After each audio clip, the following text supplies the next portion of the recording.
हिजो जुन कुराका निमित्त समृद्धि र स्थिरताका निमित्त चाहिँ मत मागियो, आज चाहिँ बिच बाटोमा आइसकेपछि अनि समृद्धि पनि चाहिएन, स्थिरता पनि चाहिएन। यो त पागलपन हो नि नेताहरूको। एकम लज्जा परित्यज्य सर्वत्र विजयी भवे। एउटा लाज भन्ने वस्तु त्यागेपछि मान्छेले जे पनि गर्छ अरे के। लाज चाहिँ त्याग्नु पर्यो। लुगा लाएपछि लाज छोपिन्छ भन्ने भ्रम छ। त्यो लाज भनेको चाहिँ गुप्ताङ्ग छोप्नु मात्रै लाज छोप्नु होइन कि। अब आफूलाई राष्ट्रवादी भन्ने अनि उतापट्टि उहाँका प्रतिद्वन्दी अथवा चाहिँ अहिले विरोध गरेर हटाउन खोजिरहेका आफ्नै समकक्षी भारतीय किताबमा उभाइदिनु भयो। माधव नेपाल, धरनाथ खनाललाई अब हामी चाहिँ भारत परस्त होइन है भनेर चाहिँ त्यो कुरा चाहिँ पखाल्नको निमित्त पो उहाँलाई चाहिँ रक्षात्मक भएर जानुपर्ने अवस्था उत्पन्न भयो कि। भारतीयको प्रयास त उहाँलाई हटाउनुको निमित्त छ भन्ने कुरामा हामीले चाहिँ शङ्का गर्नु परेन। इन्डियन कित्ताका मानिसहरू अथवा चाहिँ इन्डियाबाटै आएका चाहिँ खुफिया संयन्त्रका मानिसहरू उनलाई हटाउनुको निमित्त सक्रिय भइरहेका छन् भन्ने कुरा आज चाहिँ सामाजिक सञ्जालमा पनि आइसकेका छ। त्यो भारतीय संयन्त्र, खुफिया संयन्त्र नेपालमा काठमाडौँमा आउनु नै केपी शर्मा ओलीले लगाएको आरोपलाई सिद्ध गर्ने एउटा प्रमाणै पनि हो कि। मैले पहिले पनि भने, मैले धेरै आरोप सुहाएँ। मलाई त के भने कतिपयले सामाजिक सञ्जालमा त रको एजेन्ट रहेछस् पनि भने। केपी शर्मा ओलीले चाहिँ उत्तरतिरको नाका खोल्नु र पार्वन सन्धि गर्नु, प्रोटोकलमा हस्ताक्षर गर्नु ऐतिहासिक काम हो। यो चाहिँ राजा महेन्द्रले पनि गर्न नसकेको काम, राजा वीरेन्द्रले पनि गर्न नसकेको, राजा ज्ञानेन्द्रले पनि नसकेको काम र अरू प्रधानमन्त्रीहरूले नसकेको काम उहाँले गर्नुभयो। म केपी ओलीको विरोधमा सडकमा पनि जान्न, केपी ओलीको समर्थनमा पनि सडकमा जान्न। तर मेरो व्यक्तिगत दृष्टिकोणले भन्नुहुन्छ भने चाहिँ यो अवस्था केपी शर्मा ओलीमाथि आघात पुर्याउने र उहाँलाई प्रहार गर्ने र सत्ता व्यक्ति परिवर्तन गरेर अर्को व्यक्ति प्रधानमन्त्री हुने कुराको म विरोधी हुँ। मैले केपी शर्मा ओलीलाई म चुनौती दिन्छु र उहाँलाई आग्रह पनि गर्छु, यदि उहाँलाई चाहिँ इन्डियाले लिम्पियाधुरालाई नक्सामा राखेर चाहिँ नक्सा निकालेकोमा हटाउन खोजेको हो भने उहाँले तुरुन्तै एक हप्ताभित्रमा टिस्टाले संसदसम्मको नक्सा निकालिदिनु पर्यो।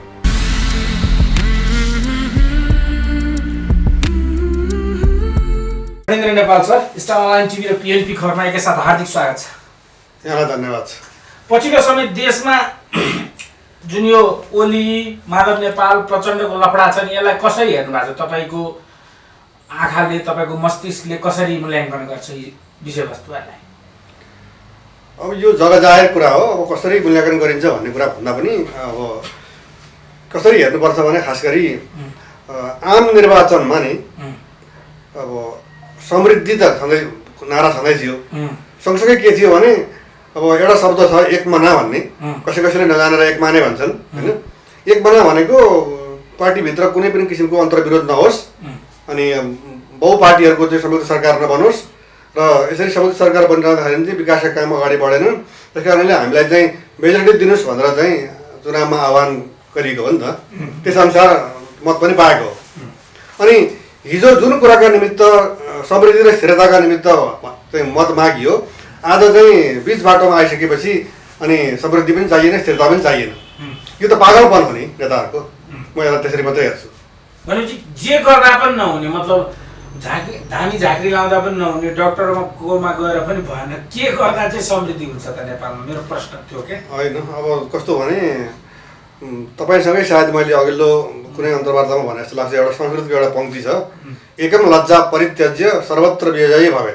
एउटा लाज भन्ने वस्तु त्यागेपछि मान्छेले जे पनि गर्छ अरे के। लाज चाहिँ त्याग्नु पर्यो। तर धेरैलाई के भ्रम छ भने लुगा लाएपछि लाज छोपिन्छ भन्ने भ्रम छ। त्यो लाज भनेको चाहिँ गुप्ताङ्ग छोप्नु मात्रै लाज छोप्नु होइन कि। उसको व्यवहारले, उसको चरित्रले, उसका क्रियाकलापले लाज भन्ने कुरा चाहिँ बाहिर प्रकट भइरहेको हुन्छ, तर उसलाई थाहा हुँदैन। नेपाली जनता कस्तो अवस्थामा आइपुग्यो भने नि सर, हजुर, जस्तै कसैले घाँटी रेट्छ नि, अनि त नमरेको हुन्छ न बाँचेको हुन्छ, बिच बाटोमा अधमरो। नेपाली जनता त्यो अवस्थामा छन्। यिनीहरूले कर लाए पनि तिर्नै पर्ने, अत्याचार गरे पनि सहनै पर्ने, यस्तो टाइपको जीवनशैली छ क्या। हरेक चिजमा, शिक्षा, स्वास्थ्य, सम्पूर्ण कुराहरूमा चाहिँ तनाव छ जनतालाई। यसबाट मुक्ति त कुनै व्यवस्थाले दिएन नि। यस्तै खालको बहुमत काङ्ग्रेसको पालामा पनि आएको थियो, कम्युनिस्टले पनि पायो। काङ्ग्रेसको पालामा दुर्घटना भएको थियो। यो कम्युनिस्ट सरकारले पनि राष्ट्रवादी कामहरू एक दुईवटा गर्न खोजेका थिए। त्यसमा चाहिँ ओलीजीलाई चाहिँ जनताले वाहवाही नै गरेका छन्। सबैले उनका पुराना कुरा छोडु, यसमा चाहिँ समर्थनै गरौँ भनेका थिए। अहिले भारत नै चाहिँ अब सरकार ढाल्ने कुरामा चाहिँ लागेको भनेर प्रधानमन्त्रीजीबाटै त्यो खालको आवाज आइसकेपछि यो यसलाई सूक्ष्म विश्लेषण गरेर जनतालाई बुझ्ने गरी बताइदिनु नि के भएको हो यो चाहिँ। एउटा कुरा त आफू आपातमा पर्यो भने अब अरूलाई आरोप लगाउने प्रवृत्ति नेपालमा विद्यमान छ होइन। अब हाम्रो प्रधानमन्त्री केपी शर्मा ओलीले चाहिँ मैले नक्सा निकालेको हुँदा मलाई हटाउनुको निमित्त भारतीय सञ्चार संयन्त्रमा कस्ता कस्ता मानिसहरूले चाहिँ हटाउनुपर्छ केपी ओलीलाई भनेर बोलिसके भन्ने कुरालाई उहाँले चाहिँ एउटा प्रमाणको रूपमा लिएर अनि अब उहाँको विरोधी आफ्नै पार्टीभित्रका विरोधीहरूलाई चाहिँ अब भारतको निर्देशनमा मलाई हटाउनुको निमित्त खेल खेलेको भनेर उहाँले आरोप लगाउनु भयो।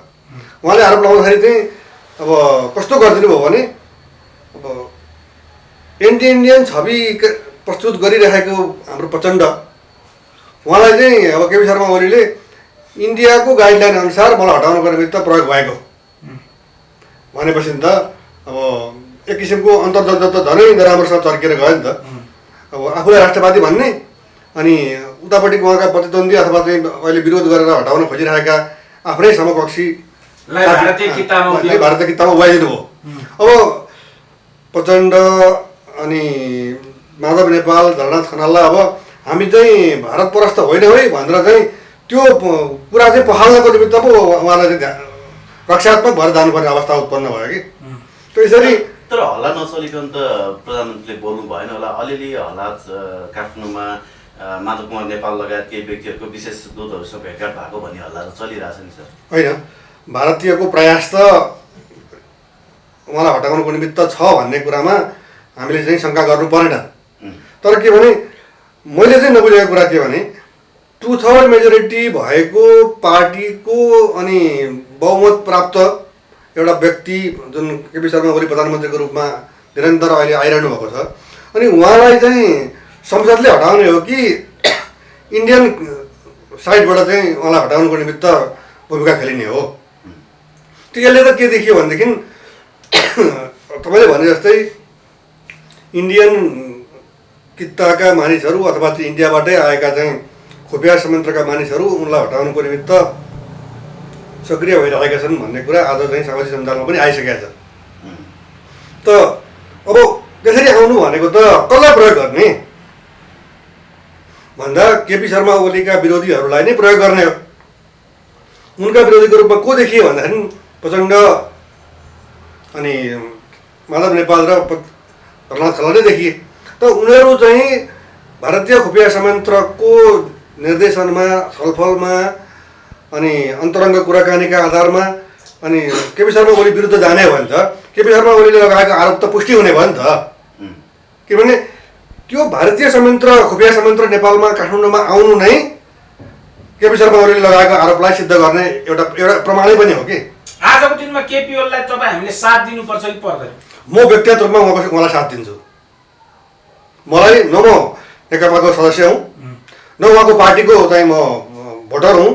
तर के भने एउटा कुरा हामीले चाहिँ मैले पहिले पनि भने मैले धेरै आरोप सुनाएँ। मलाई त के भने कतिपयले सामाजिक सञ्जालमा त रको एजेन्ट रहेछस् पनि भने त्यसको मलाई कुनै मतलब छैन। मैले एकपल्ट के लेखेको थिएँ भने केपी शर्मा ओलीले चाहिँ उत्तरतिरको नाका खोल्नु र पार्वन सन्धि गर्नु प्रोटोकलमा हस्ताक्षर गर्नु ऐतिहासिक काम हो। यो चाहिँ राजा महेन्द्रले पनि गर्न नसकेको काम, राजा वीरेन्द्रले पनि गर्न नसकेको, राजा ज्ञानेन्द्रले पनि नसकेको काम र अरू प्रधानमन्त्रीहरूले नसकेको काम उहाँले गर्नुभयो भन्दाखेरि चाहिँ अब उहाँको नाक नक्सै मन नपर्ने के अरे समूह पनि रहेछ र उनीहरूले चाहिँ अब त्यो अलिकति पनि केपी ओलीको समर्थनमा आयो भने अब त्यो व्यक्ति पनि उनीहरूको चाहिँ कोप बाधन उसको रिसको पात्र चाहिँ बनिहाल्दो रहेछ कि। र अहिले पनि म के भन्छु भने हामीले हेर्नुपर्ने कुरा त मानवीय पक्ष पनि छ नि त। मैले मानवीय पक्ष भनेको केपी शर्मा ओली रोगी हुनुहुन्छ, बिरामी हुनुहुन्छ, उहाँलाई चाहिँ अहिले त्यस्तो किसिमको आक्रमण गर्नु भएन भन्न खोजेको होइन। हामी चाहिँ कोरोनाबाट आक्रान्त छौँ। मानिसको मृत्यु दर र के अरे यो सङ्क्रमित हुने दर निरन्तर बढिरहेको छ। अहिले भर्खरै पनि तपाईँहरूले भन्नुभयो कि ढलमा समेत अब कोरोनाका जीवाणुहरू चाहिँ अब भाइरसहरू भनिसकेपछि हामी त एक किसिमको भयावह अवस्थामा पुगिसक्यौँ। अनि पूर्व प्रधानमन्त्रीहरूको काम चाहिँ यो सबै एक भएर चाहिँ अहिले आर्थिक अवस्था पनि अब एकदम दुर्व बन्दै गइरहेछ। किनभने अब उद्योग धन्दा सबै बन्द छन्, रेमिट्यान्स घटिरहेको छ अनि सानातिना तपाईँले व्यापारहरू साथ छैन। दिनुभयो केपी ओलीलाई, तपाईँले भन्नुभयो म केपी ओलीलाई साथ दिन्छु। सम्पूर्ण नेपाली जनतालाई चाहिँ केपी ओलीको पक्षमा उभिन आग्रह गर्नुहुन्छ तपाईँ यतिखेर यो अवस्थामा जबकि भारतले चाहिँ केपी ओलीको सरकार ढाल्न खोजिरहेको छ, केपी ओलीले राष्ट्रवादी कामहरू गर्दै गएका थिए, यो परिस्थितिमा होइन म चाहिँ तपाईँलाई एउटा कुरा के भन्छु भने म केपी ओलीको विरोधमा सडकमा पनि जान्न, केपी ओलीको समर्थनमा पनि सडकमा जान्न। तर मेरो व्यक्तिगत दृष्टिकोणले भन्नुहुन्छ भने चाहिँ यो अवस्था केपी शर्मा ओलीमाथि आघात पुर्याउने र उहाँलाई प्रहार गर्ने र सत्ता के अरे व्यक्ति परिवर्तन गरेर अर्को व्यक्ति प्रधानमन्त्री हुने कुराको म विरोधी हुँ अहिले। अब यो अवस्थामा तपाईँको जनताहरू खान नपाउने अवस्था छ होइन, अघि तपाईँले भने जस्तै कोभिड-19 को यो विश्वव्यापी महामारीका कारण जनताहरू घरबाट तिर्न नसक्ने अवस्था, ब्याङ्कको किस्ता बुझाउन नसक्ने अवस्था, गाडी चलाउन नपाएर कति व्यवसायीहरू मारमा छन्, आन्दोलनमा छन्, जबरजस्ती हामी चलाउँछौँ भनिरहेको अवस्था छ। यो अवस्थामा सत्ता पक्षका नेताहरू नै यसरी आन्तरिक शक्ति सङ्घर्षमा लाग्नु चाहिँ अलिक लज्जास्पद नै कुरा होइन सर? होइन, मैले अघि तपाईँलाई एकपल्ट एउटा पङ्क्ति मैले भनिसकेँ होइन, योभन्दा लाजमर्दो त अरू कुरै छैन कि। वास्तवमा अहिले चाहिँ केपी शर्मा ओलीका धेरै गल्ती होलान्, उहाँको आन्तरिक रूपमा पार्टीमा उहाँले टेर्नु भएन होला। अब उहाँले चाहिँ बैठकमा आफूलाई जहिले पनि अनुपस्थित राख्नुभयो, यी विभिन्न कुराहरू आइरहेका छन्। त्यो नेकपाको आन्तरिक कुरा हो कि होइन पार्टीको। तर के भने संसदीय व्यवस्थामा पार्टीले सरकार चलाउँछ भन्ने पनि छ, तर के भने पार्टीले त अविश्वासको प्रस्ताव ल्याउने अथवा त्यो विश्वासको मत दिने त काम त गर्दैन, त्यो त संसदीय दलले गर्ने हो भने संसदीय दल हुँदाहुँदै अनि पार्टीले चाहिँ उहाँमाथि धेरै किसिमको आरोप प्रत्यारोपका कुराहरू पनि आइसके।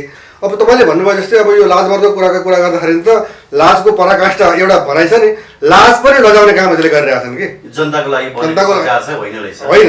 हेर्नुहोस् यी नेताहरू पनि जनताको लागि। अब तपाईँलाई म एउटा भर्खरको घटना सुनाउँछु। तपाईँले चाहिँ यातायात व्यवस्था विभाग अगाडि ट्याक्सी ड्राइभरहरूले ट्याक्सी मानिसहरूमा होइन ट्याक्सी अगाडि राखेर चाहिँ आन्दोलन गरे, भित्र वार्ता पनि गए, तर उनीहरूको सुनवाई भएन होइन। अब एउटा कुरा के छ भने प्राइभेट गाडीहरू चाहिँ मान्छे ओसार्नको लागि हिँडिरहेछन्, खुलेआम हिँडिरहेछन् होइन। तर चाहिँ अनि हामी पनि मान्छे हामी बोकेर जान्छौँ, हामीलाई पनि दिनु पऱ्यो, हामीले पनि ब्याङ्कको किस्ता तिर्नुपर्छ भन्दाखेरि चाहिँ सरकारले त्यतापट्टि सुनवाई नै गरेको छैन। अनि भनेपछि मात्रै होइन, यो 3 महिना लकडाउन भनौँ, लगभग 4 महिना अब 3.5 महिना त भइसक्यो होइन। यो 3.5 महिना लकडाउन गरेर पनि सरकार चलाउने एउटा देश हाँक्ने व्यक्तिहरूले जनताले अब कसरी ब्याङ्कको किस्ता तिर्लान्, अब कसरी गरी खालान्, यत्रो महिना काम गर्न पाएका छैनन् भन्ने कुनै पनि दीर्घकालीन सोच रणनीतिहरू त बनाएका रहेनछन् नि। बिल्कुल है, होइन जनतालाई मात्रै पेलिरहने के, उनीहरू पिल्सिएको कुरा नहेर्ने। जस्तो अहिले तपाईँले भन्नुभयो जस्तै ब्याङ्कको किस्ता तिर्नको निमित्त अब उत्पादन छैन, सामान बेचेको छैन, पसल बन्द छ भने पैसा त आएको छैन नि त। अब केही चिज बेचौँ भने पनि किन्ने सकिने मान्छेहरू छैनन् भनेपछि सरकारले त कमसेकम विश्व ब्याङ्कबाट, अन्तर्राष्ट्रिय मुद्रा कोषबाट, एसियाली विकास ब्याङ्कबाट कहाँबाट हुन्छ, अनुदानमा हुन्छ कि अथवा चाहिँ अब थोरै प्रतिशत ब्याजमा लिएर हुन्छ कि त्यसरी पैसा लिएर चाहिँ अहिले चाहिँ 3-4 महिनाको किस्ता चाहिँ अब 4 महिना अर्को वर्षको 4 महिना पछाडि तिर्ने, 4 महिनाको लागि तपाईँ ढुक्क हुनुहोस् भन्ने त्यति गरिदिने हो भने पैसा त तिर्नुपर्छ नि। तर खालि के भने अलिकति लम्बाइदेऊ त्यति गरिदिने हो भने त विकल्प दिन पनि सकेको छैन कि। यहाँ के देखियो भने मलाई त कस्तो लाग्छ भने मित्र, नेपाल सरकार आज मात्रै होइन पहिलेदेखि नै पनि मैले के भन्दै आएको छु भने यहाँ राज्य नै राज्य विरुद्ध छ कि। कसरी जनतालाई चाहिँ नेपाल विरुद्धमा लैजाने, योभन्दा त म नाम नलिउँ, योभन्दा त अर्कै देश राम्रो, के चाहियो यस्तो बेकारमा हामीलाई चाहिँ जहिले पनि दुःख दिइरहने, हाम्रो पक्षमा हामीलाई होइन त्यो त हामी नबोलौँ होइन। तर के भने यो देशको राष्ट्रियताका पक्षमा जनताले खुलेर बोलुन् भन्नुको सट्टा बरु जेसुकै होस् भन्ने किसिमको अवस्थामा जनतालाई पुर्याउने काम चाहिँ सरकारले गरिरहेको छ कि, यो चाहिँ सत्य कुरा। जनता मरुन् तर सरकारमा रहेका व्यक्तिहरू चाहिँ बाँच्नु पर्यो। हजुर, त्यो देखियो है चरित्र। अब केपी शर्मा ओलीले भने जस्तै यदि साँच्चीकै भारतीयहरूको हात छ के यो देशको प्रधानमन्त्री हटाउन भने त इन्डियाले चाहेको बखतमा यहाँका प्रधानमन्त्री पनि चेन्ज गर्न सक्ने रहेछ, नेताहरू त उसको अनुकूल चेन्ज गरिरहेकै छ होइन। अहिले पनि थुप्रै पैसाको पोको बोकेर चाहिँ मान्छेहरू यहाँ आयो भन्ने पनि सुनिन्छ।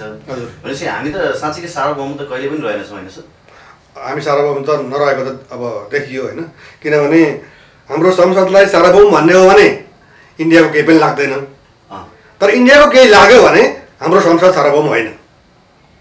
यो चाहिँ यस्तो देखियो कि इन्डियाले अब हामी चाहिँ हाम्रो सार्वभौम संसद, हामी राष्ट्रिय स्वाधीनता हाम्रो कतै पनि गएको छैन, हामी स्वतन्त्र छौँ, सदियौँदेखि स्वतन्त्र छौँ भन्ने किसिमका कुराहरू, आदर्शका कुराहरू गर्नेहरूले अनि अब इन्डियाको दबाबमा अथवा चाहिँ प्रलोभनमा अब सरकार परिवर्तन गर्नको निमित्त पनि अब उनीहरूलाई साथ दिने हो भने चाहिँ अब हामी चाहिँ हाम्रो स्वतन्त्रता कहाँ रहेछ।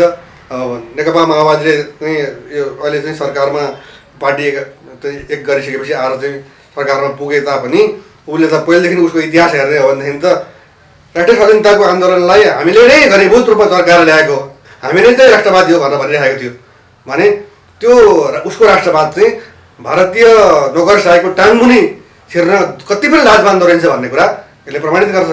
पछिल्लो समय यो देखिँदाखेरि आवरणमा प्रचण्डको कारणले यो खिचातानी देखिए पनि मुख्य दोषी चाहिँ माधव कुमार नेपाल हुन् भनेर अहिले माधव कुमार नेपाल र ओलीको बिचमा चाहिँ ठुलै लफडा चलिरहेको छ भन्ने खबर बाहिर आएको छ, केही सुन्नु भएको छ? होइन, अब यो मान्छेको चाहिँ जुगाको लडाइँको कुरा पनि आयो होइन, किनभने प्रचण्ड माहिर खेलाडी, अब उनले चाहिँ के भने अब मैले गर्नुपर्ने काम चाहिँ माधव कुमार नेपालले गरिदिनुहुन्छ भने उसलाई त आइसन्छ, किन उनीहरू त एउटा मोर्चामा छन् नि त अहिले त होइन। अनि अब आफै चाहिँ अब आफ्नो दुईजना अध्यक्ष हुनुहुन्छ, दुईवटा अध्यक्षको बिचमा चाहिँ टकराव देखाइरहनु भन्दा माधव नेपाललाई अगाडि सारिदियो भने अब उहाँको काम चाहिँ उहाँले गर्नुभयो। अर्थात् अहिले प्रचण्डले चाहिँ माधव कुमार नेपालको कम्युनिस्ट पार्टीभित्रको एकता कहिलेसम्म जारी के अरे काममा बन्दुक राखेर पड्काउँदै हुनुहुन्छ। हजुर, कम्युनिस्ट पार्टीभित्रको यो जुङ्गाको लडाइँ भन्नुभयो नि, यी पात्रहरूको एकता कहिलेसम्म जारी रहन्छ? एकता यिनीहरूको एकता त कस्तो हो भने एउटा भनाइ छ नि भ्यागुताको धार्नी, जिउँदा भ्यागुतालाई चाहिँ के अरे जोखेर चाहिँ धार्नी बनाउन खोज्यो भने अब एउटा फुत्त उफ्रिन्छ, अर्को ल्याएर हाले फेरि दुईवटा उफ्रिन्छन्, दुईवटा हाले पाँचवटा उफ्रिन्छन्, कहिले पनि जोखेरै सकिँदैन कि भने जस्तै अब यो कृत्रिम एकता हो। हेर्नुहोस्, धार्नी बनाउनु छ भने ढुङ्गाकै बनाउनु पर्यो होइन, अब धार्नी बनाउने भयो, अब एकापट्टि धक हुनु पऱ्यो धार्नीको, अर्कोपट्टि चाहिँ अब नउफ्रिने सामान राख्नु पऱ्यो कि मरेका भ्यागुताहरू ल्याएर होइन, कि मरेका भ्यागुता ल्याएर राख्नु पऱ्यो। अब यी त के भने तपाईँले भने जस्तै यी त मरेकै हुनु चाहिँ, तर के भने शैली चाहिँ मरेको।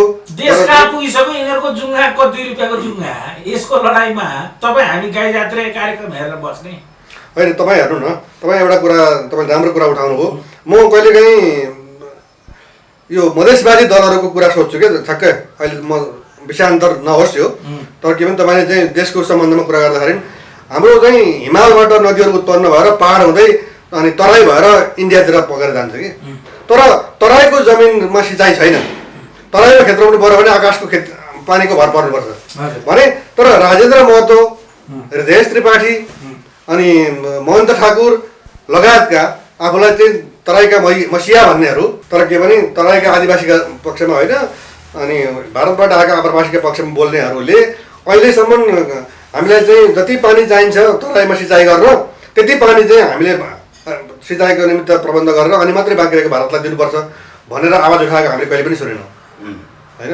र पहाडे मुलका नेताहरूले पनि तराईका मानिसहरूको चाहिँ हितका निमित्त अब डुबाएको छ। हेर्नुहोस्, अहिले भर्खरै पनि तपाईँले सुन्नुभएको छ विराटनगर एरियामा चाहिँ इन्डियाको साइडमा चाहिँ त्यो रेलको लिक बनाएको छ, 5 मिटर अग्लो कि 5 फिट अग्लो चाहिँ ड्याम टाइपको बनाएर त्यहाँ चाहिँ अब त्यो पानी भरिएर चाहिँ 150-200 बिघा जमिन चाहिँ अब नेपालको चाहिँ पानीमा जलमग्न भइसक्यो होइन। यो भएको पनि 3 वर्ष भइसक्यो। अब हेर्नुहोस्, अब यहाँ हाम्रो जमिनमा बाटो बनाएको पनि सरकारले थाहा नपाउने, हाम्रो जमिन डुब्ने गरी इन्डियाले चाहिँ रेलवे लिक बनाएको पनि हाम्रो सरकारले थाहा नपाउने, अनि यो कसको निमित्त बनेको सरकार हो? होइन सर, केपी ओलीजीले लिम्पियादुरा नक्सामा त राख्नुभयो, हजुर, तर बनिरहेको रोड त रोक्न सक्नु भएन नि। अनि कसरी रोक्नुहुन्छ? उहाँले त भन्नुभयो मलाई थाहै थिएन। अब थाहा भयो त अहिले पनि त नेपाली सेना परिचालन गरेर रोक्नु भएन नि उहाँले। होइन, नेपाली सेना परिचालन गर्ने कुरा त तपाईँले अहिले तत्काललाई एकछिनलाई स्थगित गर्नुहोस्।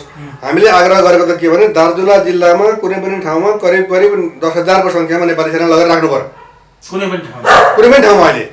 अहिले भिडन्त गर्ने होइन, तर के भने अब भारतले चाहिँ वार्ताको बहानामा अनि लिङ्गरी गर्दै जाने, उसले चाहिँ कोरोनाकै बिचमा चिनिया सेनासँग भएको द्वन्द्वलाई समाधान गर्नको निमित्त अब सैनिक स्तरमा पनि वार्ता गर्ने, अनि अस्ट्रेलियासँग त्यो रणनीतिक वार्ता गर्नका निमित्त पनि कोरोना उसलाई चाहिएन, के अरे त्यसले असर गरेन, अनि हामीसँग वार्ता गरेर चाहिँ कोरोना पछाडि गर्ने भन्ने, अनि फेरि नेपालले चाहिँ आफ्नो जमिनलाई आफ्नो नक्सामा राख्यो र संविधान संशोधन गरेर निशान छाप पनि परिवर्तन गर्यो र त्यहाँ पनि नक्सा चाहिँ संशोधन भएको नक्सालाई राख्यो भनेर चाहिँ अनि वार्ताको सम्भावनालाई पनि समाप्त गर्यो भनेर उसले त भनिसकेपछि अब त अन्तर्राष्ट्रियकरण गर्ने वा चाहिँ सैनिक लगेर चाहिँ अब आम्ने सामने राख्ने अन्तर्राष्ट्रिय जगतले थाहा पाउनु पर्यो कि नेपालले बाध्य भएर भारतीय सैनिकहरू विरुद्धमा चाहिँ गोली चलाउनु पर्यो त्यो हैसियत राख्नु पर्यो क्या अब किनभने हामी अब कि चाहिँ भने 58 वर्ष पुर्यौँ अझै 5 वर्ष कुरौँ भन्ने हो भने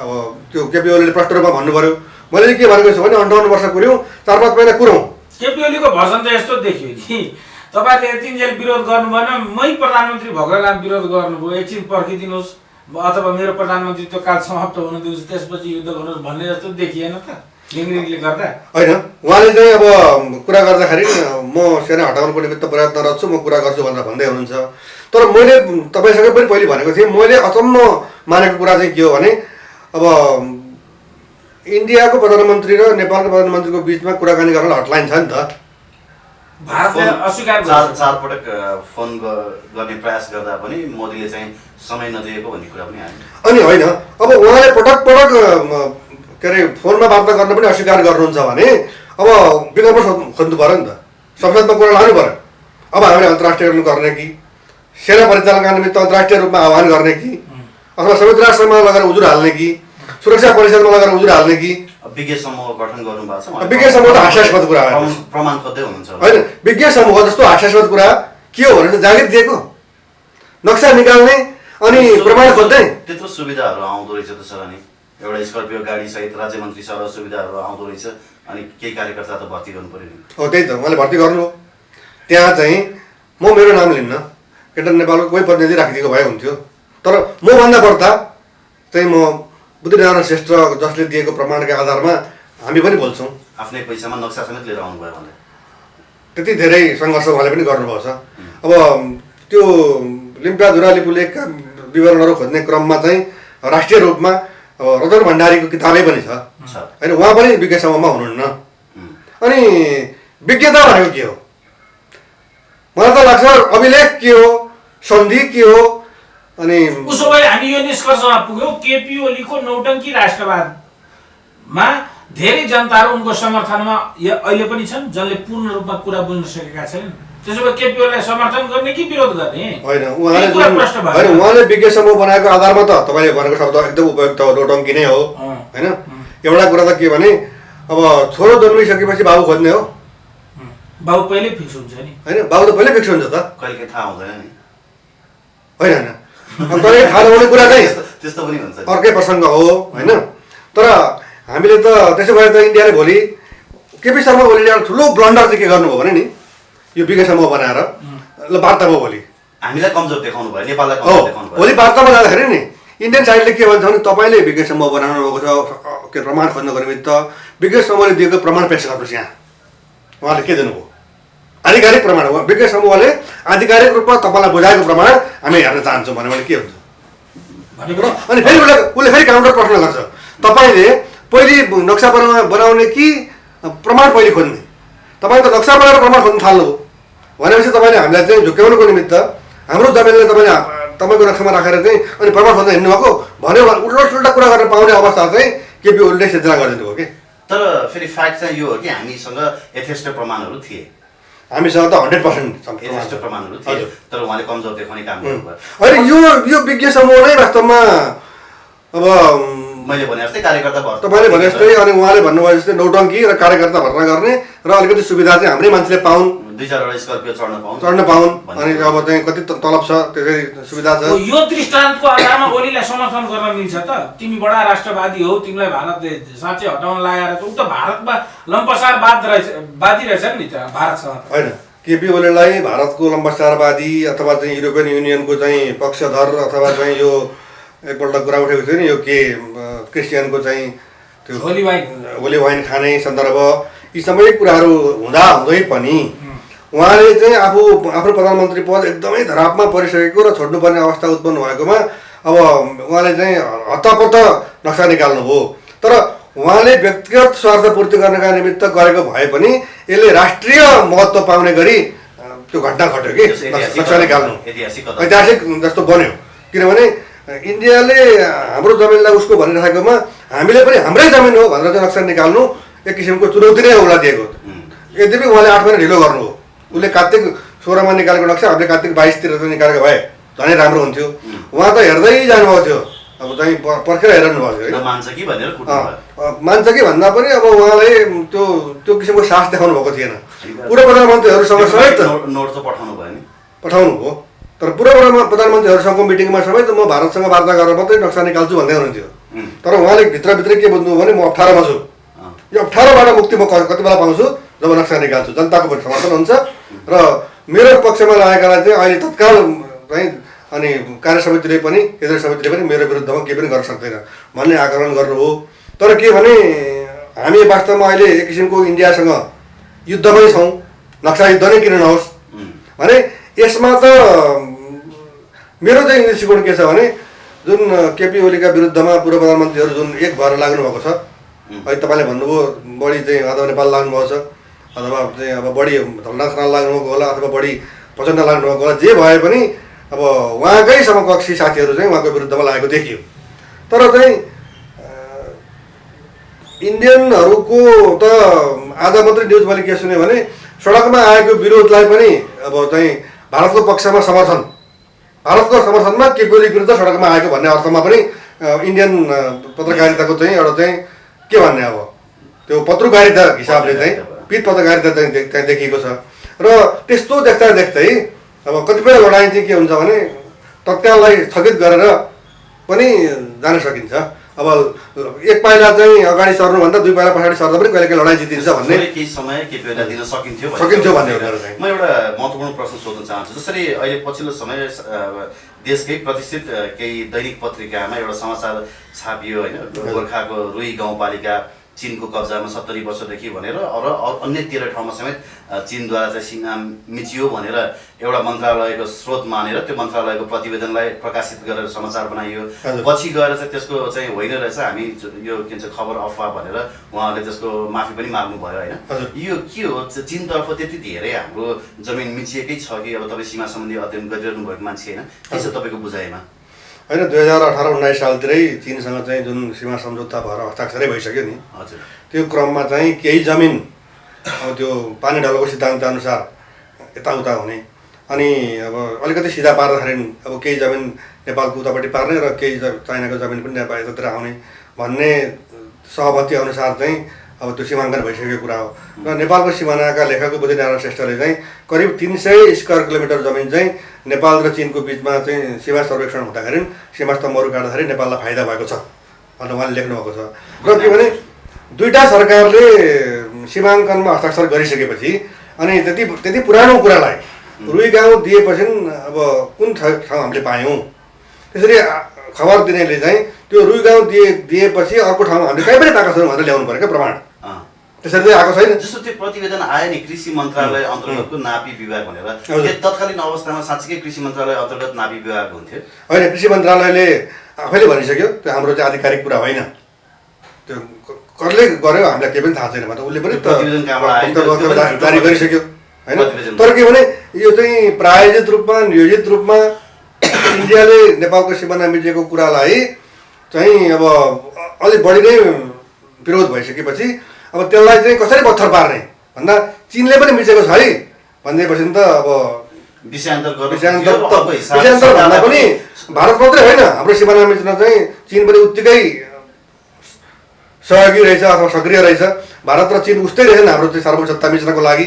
जसरी चाहिँ 2015को मे 15मा हाम्रो जमिन चाहिँ बाटो बनाउनको निमित्त चीन र इन्डिया सहमत भयो नि, त्यसले त हामीलाई चाहिँ चीनप्रति अलिकति आक्रोशित नै बनाएकै हो होइन। भने चीन पछि हट्यो नि, उसले चाहिँ के भने अब प्रमाण यदि नेपालले पेश गर्छ भने हामी चाहिँ करेक्सन गर्न तयार छौँ भनेर पनि भनिसकेको कुरा हो। र अहिले चाहिँ के भने इन्डियाले नै आफ्नो ढङ्गले त्यो प्रायोजन गर्यो, तर के भने प्रमाणित भएन, किनभने परराष्ट्र मन्त्रालय पनि खण्डन गर्यो। यो केपी ओलीले हतारमा नक्सा निकालिहाल्छन् कि फेरि उता चीनतर्फको पनि भनेर सरकारलाई थप आलोचित बनाउनको लागि चाहिँ त्यो प्रोपोगन्डा रचिएको पनि हुनसक्छ, हुँदैन? होइन, त्यो चाहिँ कस्तो भने जसरी हाम्रो 400 स्क्वायर किलोमिटर एकदम बल्कमा त्यसरी मिचेको र अनि सेना नै ल्याएर राखेको सन्दर्भ जति एउटा जति पीडादायी छ विवादास्पद र त्यो एकदमै महत्त्व दिएर चाहिँ अगाडि लानुपर्ने विषय हो नि।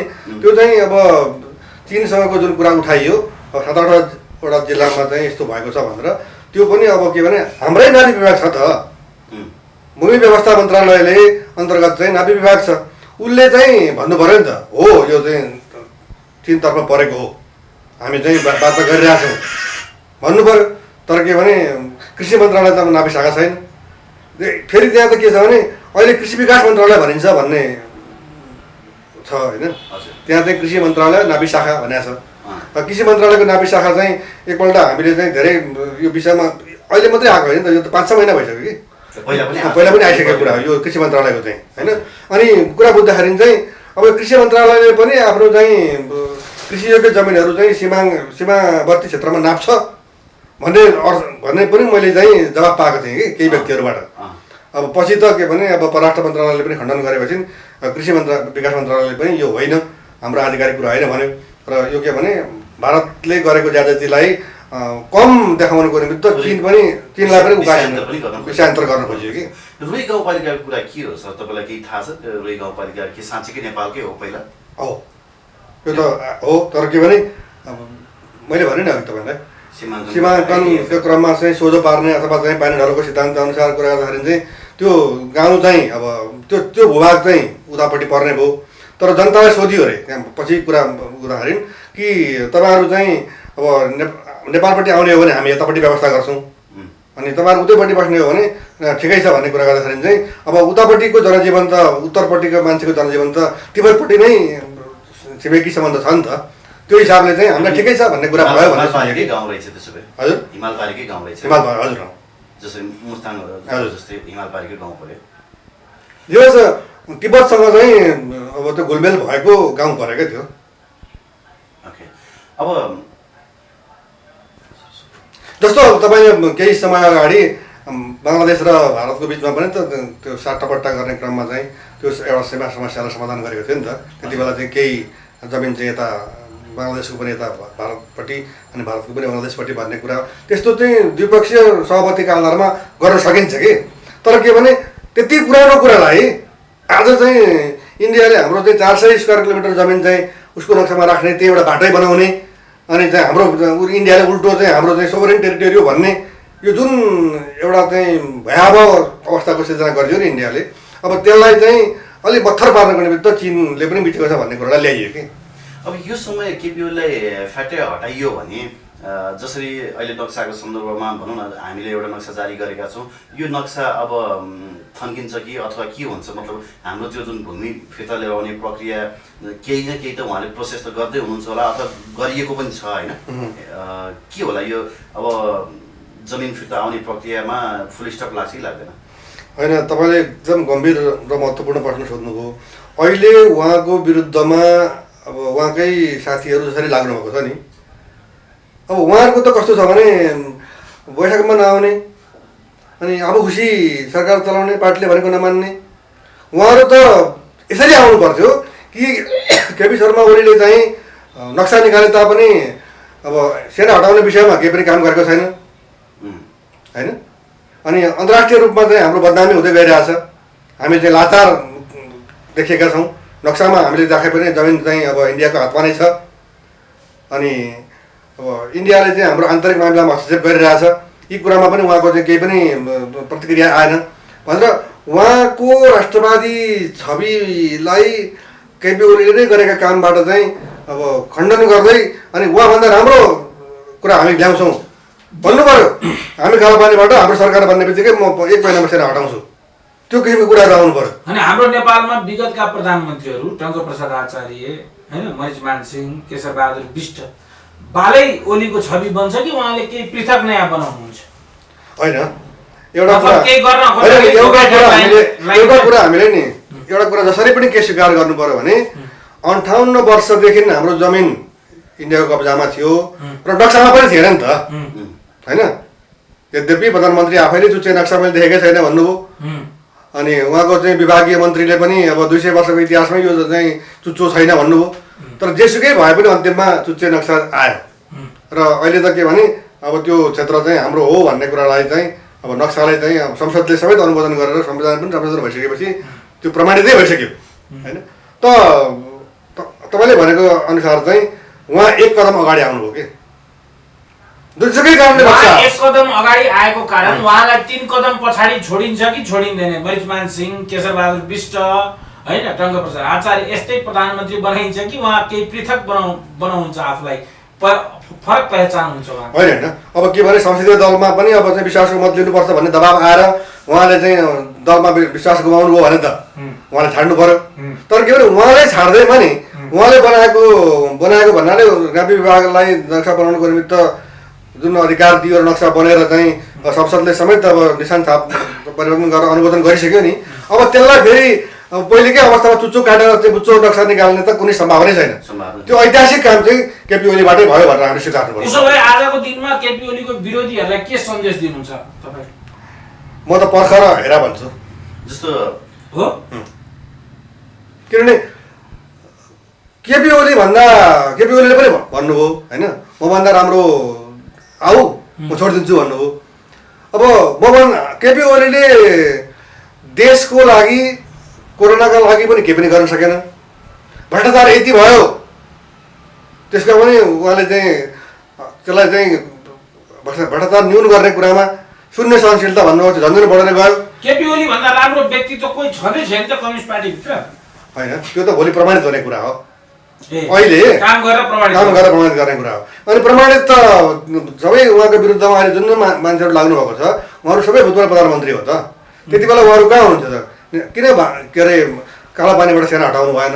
किन नक्सा निकाल्नु भएन? के 58 वर्षको इतिहासमा केपी ओली मात्रै जिम्मेवार हो त? अहिलेका चाहिँ माधव नेपाल सबै जिम्मेवार हुन्। उहाँले सम्बोधन गर्नुभयो समस्याको। हजुर, अरू प्रधानमन्त्री भएका पालामा पनि त बाटो खनिराखेको थियो, सीमा मिचिराखेको थियो, सबैले देखेकै कुरा हो, बुझेकै कुरा, तर कोही पनि बोल्नु भएन भने अहिले चाहिँ मेरो दृष्टिकोणमा मेरो एउटा भनाइ छ। केपी ओली साँच्चीकै राष्ट्रवादी भएर चाहिँ नक्सा छापे हुन् कि? जस्तो योभन्दा अगाडि पनि प्रश्न त उठेको हो नि। 2015 मा तपाईँले भने जस्तो 2 देशीय सम्झौता हुँदा पनि यो कुरा उठेको हो होइन। त्योभन्दा अगाडि पनि पटक पटक यी कुराहरू उठेको हुन्। कतिपयको त राजनीतिको लागि यो स्लोगनै पनि थियो है, हामी सुरुङ युद्ध गर्छौँ भारत विरुद्ध भन्ने। भनेपछि तत्कालीन शासकहरूदेखि लिएर थुप्रै प्रधानमन्त्रीहरू भए, कसैले पनि यो नक्सा छाप्ने हिम्मत गरेनन्। नागरिकता विधेयकको कुरा पनि अहिले आएको छ होइन। केपी ओली साँच्चीकै राष्ट्रवादी भएर यो काम गरेको हो कि कुर्सी जोगाउन मात्रै गरेको होइन? एउटा कोटेसन छ, कोही कामले महान हुन्छन्, कसैलाई महानता आफै आइलाग्छ। यस्तो परिस्थिति उत्पन्न हो कि अब त्यो सडक उद्घाटन गरिसकेपछि चाहिँ जनमानस यसरी उठेर आयो यसको विरुद्धमा कि अब त्यो जनमानसको जुन आवाज हो अथवा जुन चाहिँ आग्रह हो अथवा चाहिँ जुन माग हो त्यो चाहिँ सम्बोधन नगर्नु अब केपी शर्मा ओलीका निमित्त पनि त्यो प्रत्युत्पादक भएर जाने र त्यो माग सम्बोधन गर्दाखेरि चाहिँ उहाँको प्रधानमन्त्री पद पनि धर्ममा नपर्ने र जनमानसमा पनि उहाँको छवि चाहिँ राष्ट्रवादीका रूपमा उजागर भएर आउने र ऐतिहासिक काम पनि भएको देखिने। यसरी एकदम त्यो काकताली पनि पर्यो कि मैले अघि तपाईँलाई भने नि जस्तो सुकै भए पनि ऐतिहासिक भइदियो। यदि उहाँ चाहिँ साँच्चै राष्ट्रवादी हुनुहुन्थ्यो भने उहाँले भारत भ्रमणमा जाँदा अथवा चाहिँ नरेन्द्र मोदी नेपालमा आउँदा उहाँले कहिल्यै पनि सुस्तामा भएको समस्यालाई पनि समाधान गरौँ अनि कालापानीबाट पनि इन्डियन सेना हट्नु पर्यो भनेर भनेको हामीले सुन्यौँ त। तर कालापानी विवादित भूमि हो, यसको विषयमा हामी समस्या समाधान गर्नेतर्फ लाग्छौँ भनेर त मोदीले बोल्नु भएको छ नि। होइन, बोल्ने कुरा त वाजपेयीको बेला पनि बोलेको हो। उहाँकै पार्टी नरेन्द्र मोदीकै पार्टी अटल बिहारी वाजपेयी सत्तामा हुँदा प्रधानमन्त्री हुँदा पनि गिरिजाप्रसाद कोइरालाको प्रधानमन्त्री हुँदाखेरि यो कुरा चाहिँ एकपल्ट निकै अगाडि बढेको हो होइन। त्यति बेला पनि समाधान भएन र श्याम शरण जो हाम्रो नेपालमा चाहिँ पटक पटक आएर चाहिँ अब यो कालापानीकै सन्दर्भमा पनि नेपालका नेताहरू चाहिँ भारत विरोधी कुनै नारा बताउन चाहन्छन्।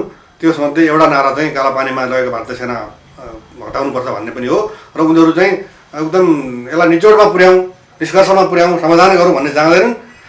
समस्यालाई फ्लोरमा ल्याएर अनि भारत विरोधी नारा भनेको निमित्त मात्रै त्यसलाई प्रयोग गर्छन् भनेर पनि आरोप लगाएर गएको सन्दर्भ थियो र अहिले कमसेकम अब केपी शर्मा ओलीले चाहिँ नक्सा निकालेर मात्रै भए पनि जवाफ त एक चरणमा जवाफ त दिएको हो नि त। यद्यपि जमिन उनीहरूकै हातमा छ, केही फरक त परेको छैन नि त। खालि के भने हामी रमाउनु पर्ने कारण हाम्रो चाहिँ उधारो खुसी चाहिँ के हो भने उसले नक्सामा राख्यो, हामीले पनि राख्यौँ, तर जमिन त 58 वर्षदेखि उसकै हातमा छ नि। श्याम सोरेनको कुरा निकाल्नु भयो। 72 सालमा संविधान जारी गर्दा पनि जयशङ्कर आएका थिए। हजुर, उनले संविधान रोक्नको लागि थुप्रै प्रयास गरे, संविधान रोक्न अथवा त्यहाँ केही बुदाहरू सच्याउनको लागि। हजुर, यद्यपि संविधान जस्ता जस्तै जारी गरियो।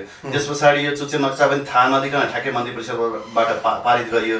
यसलाई पछि संसदबाट रोक्नको लागि श्याम शरणले थुप्रै पहल गरेका थिए। हजुर। अहिले त्यसै गरी फेरि यहाँ अर्का पात्र पनि काठमाडौँ आएका छन् होइन। यो नेकपाको फुट जसरी 52 सालमा फुटाइएको थियो त्यसै गरी फुटाउन सकिन्छ कि भन्ने हिसाबले केही विशेष दूतहरू आएको छन् भन्ने खबर आएको छ होइन। अब भारतको बिस्तारै आफ्नो शक्ति कमजोर हुँदै गएको हो नेपालप्रति। भारतको केही सिप नचले हो, केही सिप नचलेको चाहिँ नक्सा सार्वजनिक गर्ने क्रममा र त्यसलाई चाहिँ संसदले अनुमोदन गर्ने र के अरे यो निशाना छाप परिवर्तन गर्ने सन्दर्भमा पनि जुन जुन किसिमको ऐतिहासिक र अभूतपूर्व एकता राष्ट्रिय अखण्डताको पक्षमा नेपालमा देखियो, त्यसले चाहिँ अब इन्डियाले नसोचेको कुरा भयो होइन। राजेन्द्र महतो समेत राष्ट्रवादी देखिए होइन। हामीले त के भने एक किसिमको विलक्षण त्यो भाषा प्रयोग गर्दै राजेन्द्र महतोले चाहिँ संसदमा सम्बोधन गरेको कुरा हेर्दाखेरि चाहिँ त्यो इन्डिया आफै पनि चकित पर्ने कुरा भयो कि होइन। उनका प्यादा पनि अब उनको चाहिँ उनलाई छोडेर कहिले कहिले तिर्नु पर्ला नि राजेन्द्र महतोले त्यसको बदला होइन। उहाँ त अब चाहिँ उहाँले बोलेको कुरा तपाईँलाई एउटा कुरा म सम्झाउन चाहन्छु। महाकाली शान्तिमा राष्ट्रघात गर्नलाई टुडी खेलमा ल्याएर झुन्ड्याउनुपर्छ भने कसले भने? राजेन्द्र महतोले केपी शर्मा ओलीलाई उहाँकै अगाडि भनिदिए। भनेको त केपी शर्मा ओलीलाई हो नि अभियसली। तर उहाँकै पार्टीको मान्छेहरूले पनि साइन गरेछ महाकाली शान्तिमा, राजेन्द्र महतोको पार्टीको सांसदहरूले होइन। तर के भने निर्णायक त के भने त्यति बेला नेपाली काङ्ग्रेस र नेकपा एमाले नै हो नि।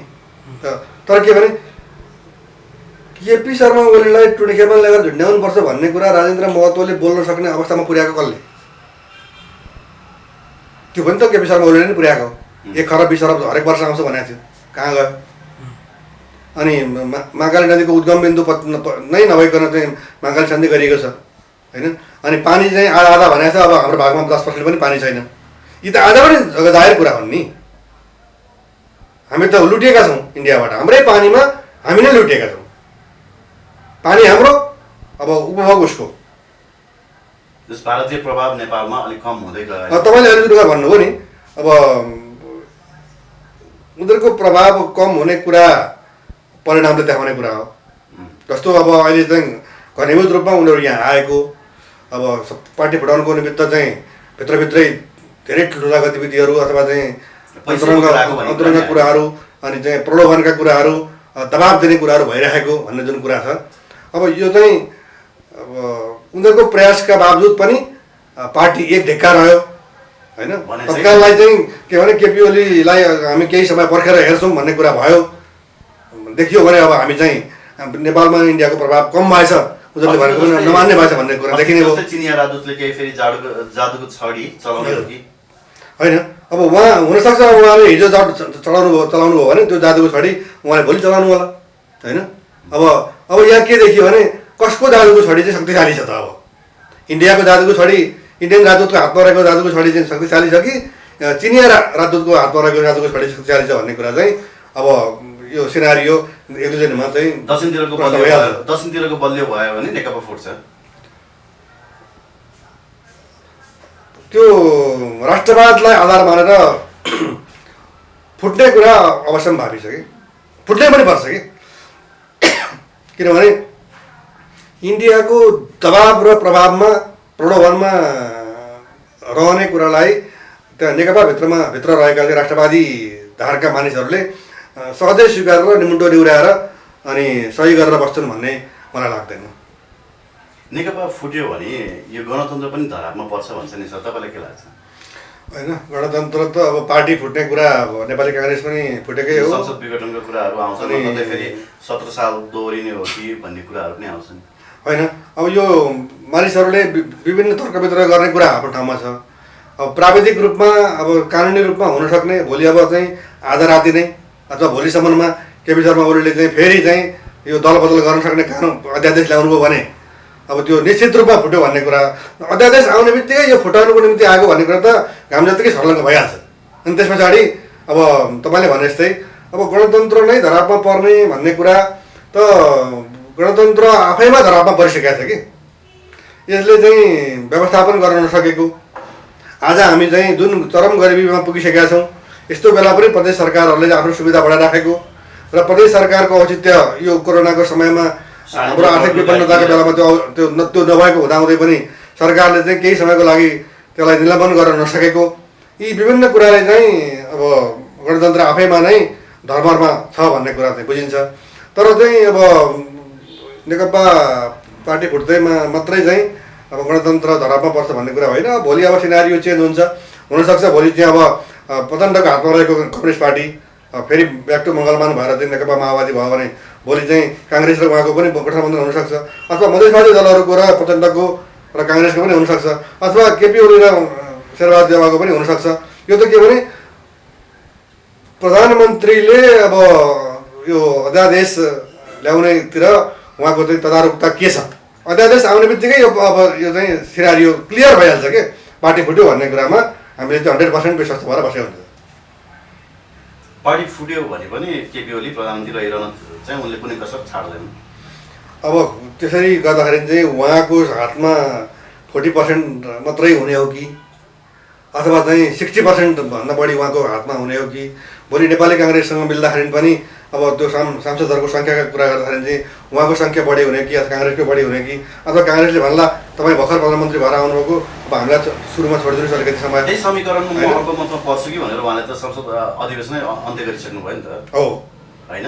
अब उहाँले त यो उहाँको चाहिँ बनियत चाहिँ प्रष्ट छ, आफूलाई बचाउनुको निमित्त जे जस्ता अपकण्ड अपनाउनुपर्छ उहाँले अपनाउनु भयो। किनभने भोलि के हुनसक्थ्यो भने अब नेपाली काङ्ग्रेसलाई चाहिँ अविश्वास प्रस्ताव पेश गर भनेर फ्लोर क्रस गरेर अनि उहाँलाई हटाउने कुरा पनि त हुनसक्थ्यो, अथवा आफ्नै पार्टीले ल संसदीय दलमा तपाईँ चाहिँ बहुमत सिद्ध गर्नुहोस्, एकातिर काङ्ग्रेसलाई उचालेर अविश्वास प्रस्ताव ल्याउने र आफूले फ्लोर क्रस गरेर उहाँलाई चाहिँ हटाइदिने, अथवा चाहिँ नेकपाभित्रै पनि उहाँको संसदीय दलमा चाहिँ तपाईँमा चाहिँ हाम्रो विश्वास छैन ल विश्वासको मत लिनुहोस् भन्दा पनि उहाँलाई हटाउन सकिन्थ्यो क्या। त्यही कारण त्यो सम्भावना देखेर उहाँले चाहिँ अब सभामुखलाई समेत र के अरे हेरिटेज सभाको अध्यक्षलाई समेत सामान्य सूचना समेत नगरिकन उहाँले चाहिँ संसद अन्त्य गरेको चाहिँ अब प्रधान के अरे राष्ट्रपतिलाई सिफारिस गर्नु। अब एक कोणबाट हेर्दाखेरि भर्खरै नक्सा जारी गरेको अवस्था होइन, अब नागरिकता विधेयकको विषयमा पनि व्यापक छलफल भइरहेको अवस्थामा यसरी पार्टी फुटमा जान खोज्नु अथवा यो किसिमको गतिरोध देखिनु चाहिँ राम्रो होइन। फेरि अर्को तर्फबाट हेर्यो भने यो संसदीय अभ्यासमा जुन कुराहरू केपी ओलीले गरिरहनु भएको छ त्यो फेरि अलिकति राम्रो पनि होइन, यो पछिको लागि पनि यो अभ्यास चाहिँ यो देशको लागि दीर्घकालीन रूपमा हुनसक्छ भन्ने चाहिँ यसले स्थापित गर्न सकेन होइन। तपाईँले भने जस्तै अहिले मलाई त के लागिरहेछ भने नक्सा भन्दा पनि यो वैवाहिक अङ्गीकृत नागरिकता दिने कुरामा पहिले चाहिँ अब एक हातले सिन्दुर लगाइदिने अर्को हातले नागरिकता दिने भने जस्तै थियो होइन। यहाँ नेपालमा आउने बित्तिकै विवाह भएर आउने बित्तिकै नागरिकता पाउने थियो बुहारीले होइन। अनि अब अहिले चाहिँ 7 वर्षको कुरा आयो, इन्डियामा 7 वर्ष छ, हामी पनि बराबर गर्छौँ। बाबुराम भट्टराईलाई चाहिँ के समस्या परेछ, उहाँ बाजा बजाएर फेरि प्रदर्शनमा जानुभयो नि होइन। अब त्यो त अब खास समयमा अब खास मान्छे त्यो उसको चरित्र प्रकट हुन्छ कि उहाँ इन्डियन मानसिकताको मान्छे हो, उहाँले चाहिँ त्यो आफ्नो चरित्रलाई देखाइदिनु हो। यस्तो भन्छन् कि बाबुराम भट्टराईलाई धेरैले रको एजेन्ट भन्छन्, तर मलाई केही व्यक्तिले भन्दा चाहिँ के भन्नुभयो भने उहाँले इन्डिया नेपालमाथि इन्डियन प्रभाव कति छ बाबुराम भट्टराईले सबैभन्दा धेरै बुझेका छन्, त्यही भएर उहाँले चाहिँ त्यो तरिकाले बुझ्नु भएको छ र त्यो तरिकाले उहाँले मान्नु भएको छ होइन, त्यसलाई मनन गर्नु भएको भएर यो उहाँले त्यो बोलिरहनु भएको छ भन्नुहुन्छ। होइन त्यस्तो होइन, अब त्यो चाहिँ उहाँलाई बचाउन खोज्नेहरूले अब उहाँको प्रभावमा रहेका व्यक्तिहरूले भन्ने कुरा आफ्नो ठाउँमा छ। अब आज मात्रै सामाजिक सञ्जालमा यद्यपि पुरानो कुरा हो, ट्विटरमा मैले देखाएको थिएँ नेपाल राज्यको विखण्डन होस् विस्थापन होस् भनेर चाहिँ के अरे यसलाई हामी चाहिँ नारा लगाइराखेको त्यो पुरानो हो यद्यपि होइन। ल मेरो श्रीमतीले चाहिँ गलत गरेको छ, म माफी माग्छु भनेर भन्नु भएन होइन। उहाँ प्रधानमन्त्री हुँदाखेरि नै नेपाल चाहिँ आइदर इन्डिया अरू चाइनामा चाहिँ विलय हुनसक्छ, आर्थिक रूपमा जर्जर हुँदै गयो भने भने जस्ता कुरा उहाँले गरेको हामीले देखेकै कुरा हो।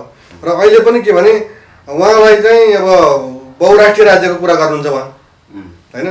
यो देशमा चाहिँ धेरै राष्ट्रहरू छन् तर के भने नेपाल राज्य हुन सकेन भने जस्ता कुराहरू गरेर चाहिँ विघटनवादीले सहयोग पुर्याउने काम पनि उहाँले गर्दै आउनुभएको छ। र उहाँ अब फेरि के भने एउटा कुरामा हामी के विवाद नगरौँ भने रक एजेन्ट हो कि होइन भन्ने कुरामा चाहिँ किन विवाद नगरौँ भने अब त्यो मान्छेको चरित्रबाट प्रकट हुने कुरा हो कि त्यो देखिन्छ भने अब उहाँ हो, देखिँदैन भने होइन। तर कुरा के भने उहाँले चाहिँ इन्डियन स्वार्थलाई अब सहयोग पुर्याउने काम चाहिँ निरन्तर गर्दै आउनुको कुरा चाहिँ 100% सत्य छ। जसरी म तपाईँलाई एउटा घटना सुनाउँछु मेरै बारेमा। उहाँ संविधान बन्ने बेलामा यो समाज समितिको अध्यक्ष हुनुहुन्थ्यो नि, उहाँले सिके रावतलाई बोलाउनु भयो रेड कार्पेटमा दिल्ली ऊ आउँदैछ भने सुनेपछि गेटमा लिन जानुभयो, कुराकानी गरेर गेटमा पुर्याउन जानुभयो। हामीले पनि उहाँलाई भेट्न अनुरोध गऱ्यौँ तर उहाँले हामीलाई भेट्नु भएन। अनि विखण्डनवादीलाई भेट्न चाहिँ उहाँ आतुर हुनुहुन्छ अनि नेपाललाई एक गर्नुपर्छ भन्ने व्यक्तिलाई भेट्न चाहिँ उहाँलाई आपत्ति भयो। ओके सर, अन्तिममा एउटा प्रश्न सोध्न चाहन्छु। यो लिम्बियाधुरा सहितको नक्सा निकाल्दा त अहिलेको यस्तो परिस्थिति हामी नेपाली जनताले भोग्नु पर्यो। तपाईँले उठाएको जस्तै यो ग्रेटर नेपालको मुद्दा उठायो भने त हामी बिलिनै हुने रहेछौँ अथवा तपाईँ हाम्रो जीवनकालमा चाहिँ यो हामीले देख्न नपाउने रहेछौँ है? होइन, म चाहिँ ठिक त्यसको तपाईँले भनेको कुराको विपरीत छु होइन। म यसरी कुरा गर्न चाहन्छु कि हामी काल्पनिक कुरा गरिरहेछौँ कि काम गरिरहेको छैनौँ। कुरा के भने सुगौली सन्धिको अन्त्य भयो भन्ने कुरा चाहिँ 1950 को नेपाल भारत सन्धिको धारा 8ले नेपाल र बेलायतका बिचमा भएका तमाम सन्धि रद्द भइसके भनिसकेर चाहिँ नेपाल र भारतले नै सही गरे। यो फणिन्द्र नेपाल वा ग्रेटर नेपाल चाहने अरू व्यक्तिहरूले बोलेको कुरा होइन नि। हामी त 1950 को Nepal India peace and friendship ट्रिटीको आर्टिकल 8 ले के भन्छ भन्दा सुगौली सन्धि रद्द भयो भन्छ। कहिले भयो? 1950 को जुलाई 31 तारिकमा सही गरेपछि रद्द भयो। 1950 कै अक्टोबर 30 तारिकमा नेपाल र बेलायतले अर्को सन्धि गरे। त्यसको पनि धारा 8ले चाहिँ प्रस्तावनामा बेलायत र इन्डिया जस्ता दुईवटा मुलुक बनेको हुनाले सुगौली सन्धिको अस्तित्व समाप्त भइसक्यो र नयाँ सन्धि गर्नु पर्यो भनेर चाहिँ प्रस्तावनामा भनेर अनि अन्तिममा धारा 8मा आएर चाहिँ 1921 मा भएको सन्धि र त्योभन्दा पुराना सबै जति पनि सन्धि छन् सबै रद्द भयो भनेर भनिसक्यो। भने सुगौली सन्धिकारी पक्ष नेपाल र बेलायतले पनि 1950 अक्टोबर 30 मा सही गरेर सुगौली सन्धि रद्द भयो भन्ने। अनि बेलायतको सक्सेसर गभर्मेन्ट उत्तराधिकारी सरकार इन्डियाले पनि अनि नेपाल र बेलायतको बिचमा भएका तमाम सन्धि इन्क्लुडिङ ट्रिटी अफ सुगौली सबै रद्द भयो भन्ने। अनि 1960 को डिकोलोनाइजेसन भन्ने संयुक्त राष्ट्रसङ्घको प्रस्ताव नम्बर 1514 अनुसार पनि सुगौली उपनिवेशहरू समाप्त हुनुपर्ने र इन्डिया इन्डिपेन्डेन्स एक्ट जुन जुलाई 18 1947 मा ब्रिटिस पार्लियामेन्टले पास गरेको छ त्यसले पनि यो जमिन जस्ताको जस्तै हामी छोडेर गएका छौँ भनेको सन्दर्भमा सुगौली सन्धिको अस्तित्वै छैन। भने हाम्रो सरकारले के गर्यो भने अस्तित्व नभएको रद्द भइसकेको सुगौली सन्धिलाई मानेर नक्सा निकालेको छ। त्यही कारण ग्रेटर नेपालले भनेको छ हाम्रो जमिनलाई इन्डियाले उसको नक्सामा राखेको सन्दर्भमा केपी शर्मा ओलीले निकालेको नक्साको हामी हार्दिक स्वागत गर्छौँ तर यो नक्सा अपूर्ण छ, यो नक्सा अवैध पनि हो। किनभने यो सुगौली सन्धि रद्द भएको अवस्थामा सुगौली सन्धिलाई मानेरै नक्सा निकाल्नु त कसरी वैध हो?